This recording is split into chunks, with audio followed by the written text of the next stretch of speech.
Lafy ny ara-tsosialy dia noresantsika indray manomboka tranomboana izany lafy ny fitaterana an-tanety aloha izy ity mitotongana araka ny fijeriny komity mpitantanana eo anivon'ny fiantsonan'ny fiara etsy Ambodivoana sy ny fikambanana ny mpitarika sy mpikirakira ny zotra mpitaterana nasionaly ity sehatra ny zotra nasionaly ity sy miantso ny tompony andraikitra ary izy ireo hijery akaiky mikasika izay olana izay araka izao vaovao hoentiny volana vavy amin'ny sariny tsirako tason izao. Mitodorana araka ny fijeriny komity mpitantana eny amin'ny fiantsonan'ny fiaran'Ambodivoana sy ny fikambanana mikirakira zotra mpitaterana nasionaly ny sehatry ny fitaterana amin'ny zotra nasionaly eto amintsika. Araka ny fijerin'izy ireo dia betsaka ny fanararaota-pahefana misy. Araka ny fahitana mpitatitra moa zany ny zava-misy eo amin'ny sehatry ny fitateran'olona eto Madagasikara hatramin'izao toy ny fitotongana ny asa fitateram-bahoaka tanety. Toy izany koa ny tsy fisian'ny teksta mazava ampiazana amin'ny asa fitaterana. Eo ny fanararaota-pahefana ataon'ireo sokajina asa fanjakana maro miandraikitra amin'ny vatana na ankolaka ny asa fitaterana. Eo ny fanararaota-pahefana ataon'ireo sokajina vitsivitsy mpanao fitaterana ka mitonona solon-tena ny mpanao fitaterana.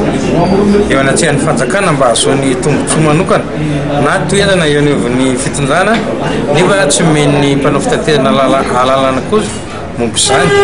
Eo koa ireo fampizazazana ny mpanao fitaterana ampiarina tetika ahafahana izay manimba ny asa fiarina. Eo ny tsy fisian'ny paikady entina mampandroso ny sehatry ny fitaterana ary koa mba hiantsehana mpitatitra ny sonjobidy ny solika izay miteraka asa vorovoro sy fizazazana ary fatiany tonga ho an'ny mpitatitra. Nambaran'ireto mpitatitra ireto ihany koa fa lasa mivamy fampifehezana eo amin'ny samy mpitatitra. Anisan'ny itondran'izy ireo ohatra momba ny saran-dalana izay lasa misy elanelana ary fifaninanana tsara-drarany.